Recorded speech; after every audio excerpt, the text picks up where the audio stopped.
Travel and leisure. I just like saying those two words together. Travel and Leisure, the magazine, though, is out with its World's Best Awards for 2021 survey. The magazine's readers voted for their favorite vacation destinations, hotels, airlines, and more. It's part of the publication's October issue, hitting stands this Friday. So here with a breakdown of all of the top rankings is Jacqui Gifford. She's an editor-in-chief at Travel and Leisure, and we should note that Jacqui is also married to Rob Gifford, our CBSN Vice President and Managing Editor. Jacqui, thanks so much for joining us. It just feels good to talk about travel. And I know, there's some restrictions popping up here and there, but hey, we can dream, right? So let us start off with some of the favorite categories. Top cities and islands in the world. Who is in the ranking? Sure. Well, for the top cities right here in the United States, Charleston, South Carolina won for a record 9 years in a row. And I can just say, why readers voted it the #1 city in America. They love the friendliness of the locals, the architecture, the culture, the history. There's so much really to do in Charleston. And, they have got great airlift. That's another key component. But I would say this, I've been recently myself. It's home to the oldest playhouse. The first playhouse was established there, the first public museum, the first golf club in 1787. Again, readers appreciate going for the history. City Market was established in 1804. It's one of the oldest public markets. And then there's obviously a more contemporary side of Charleston. There's so many amazing small businesses. The culinary scene is booming. I was able to experience Rodney Scott's barbecue on my last visit there. It's just a fabulous restaurant. And there's some new attractions coming this year. There's an International African American Museum, which is set to debut in 2022. So again, I think readers really love the approachability of the city, the affordability, the fact that it's a walking town and it's right along the water. And again, 9 years in a row, congrats to Charleston. This might sound snooty, snobby. I don't think it is, but throw up that list again of the top travel destinations in the United States. I was just looking at it. I don't think I've been to a single one, and I consider myself extremely well traveled. Okay, I've been to New Orleans. You've been to New Orleans, haven't I've been you? to New Orleans. I've been to New Orleans, but I've never been to Charleston, South Carolina. Never been to Santa Fe, New Mexico. Never been to Savannah, Georgia. And part of that is, of course, because I spent most of my life abroad. And so I got to travel abroad a lot, but I'm a little embarrassed to say I haven't been to these places, and now I want to go.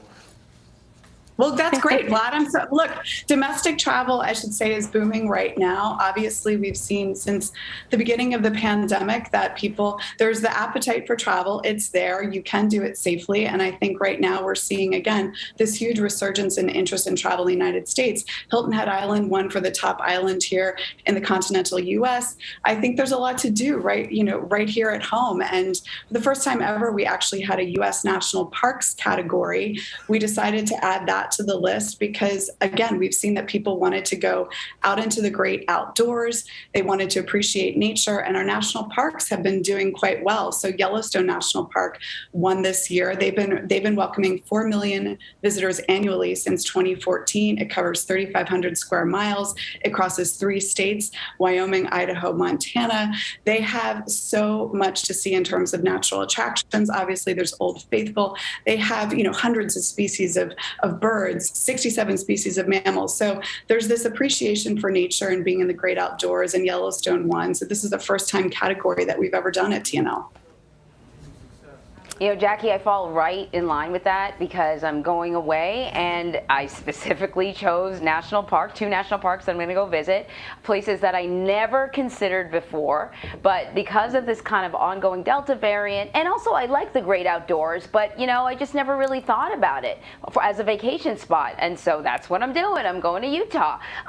So it's right in line, which brings me to my next question. How has their behavior changed because of COVID?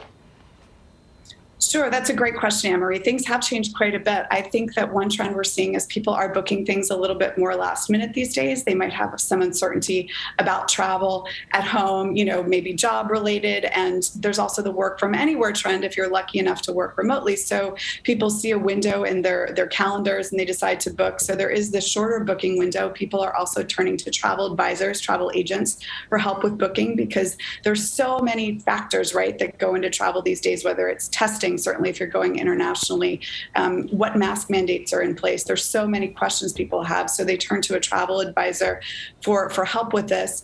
And I would say too, they're going to trusted brands and authorities. So Travel and Leisure, obviously our World's Best Awards, it's our signature franchise. We've been doing this for 26 years. And our editors really look at every single property and what they're doing. We actually just came out with, if you go to gotravelandleisure.com, we have 10 curated editor-vetted itineraries that you can book based on World's Best Awards. People are looking for insider access, exclusive experiences, get back to nature. They want a little bit more privacy also when they travel. So again, there's a lot that's changed, but I have to say, having traveled myself, and I've been traveling really actively since last summer, once you take that first step and you get back out there and you reconnect with other people, with new places, it really is quite uplifting, and it's a really good boost for your mental health. So it was pointed out to me that, in fact, I did visit Charleston, South Carolina for the presidential debates, but that was essentially me going from my hotel room to the debate hall and then back to New York. So I don't consider that a real visit, but yes, I have been there in spirit and body.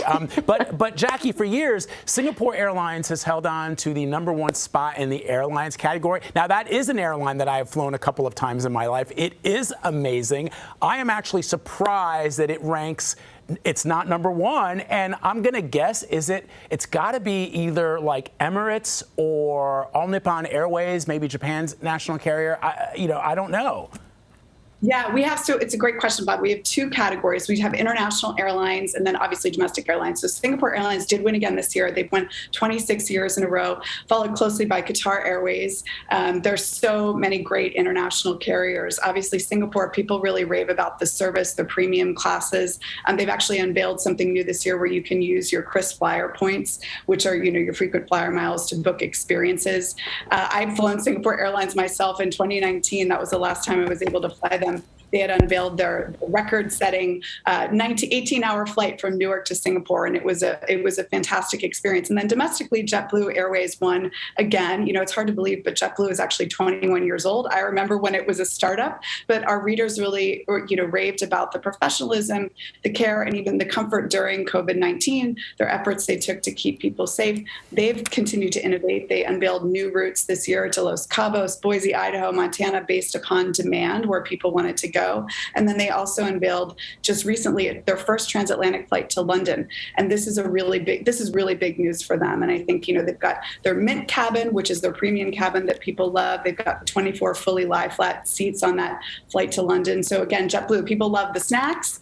They love the service. They love how professional everybody is. And so congrats to them. And congrats to Singapore Airlines as well.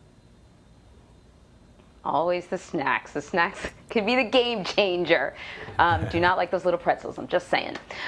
So speaking of the tourism industry, you said that you've been traveling safely for quite a bit now. It has been hit quite hard by the pandemic, and there's a hope that things would be easing a little, and then Delta hit us, and I know that some countries are starting to sort of crack down on who can travel. They only want people who are vaccinated to come to their country.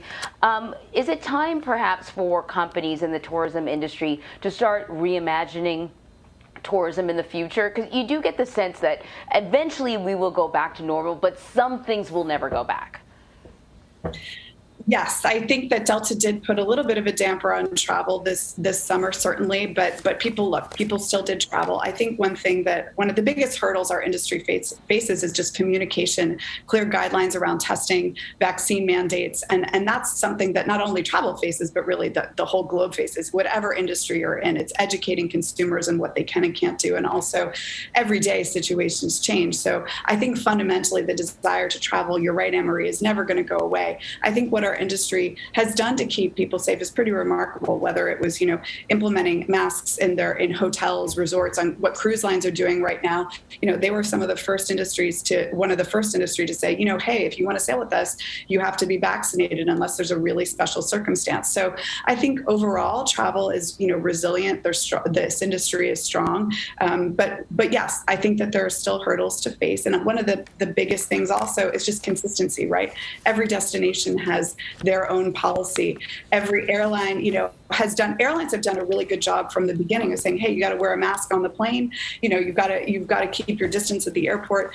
But there's so many steps that we need to take to get back to normal. And I think as a consumer, all you can do is just read up, understand what you're doing when you get back out on the road, and just be a responsible citizen and mask up and social distance where you need to.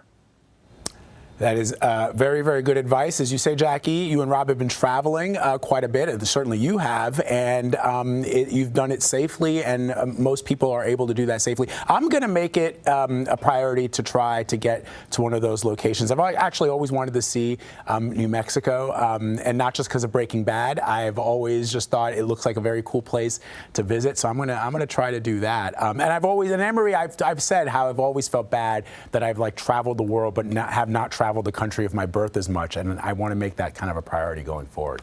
So it's very cool. Jacqui Gifford. Now's the time. Always great to have you, my friend. Thank you so much. Thank you.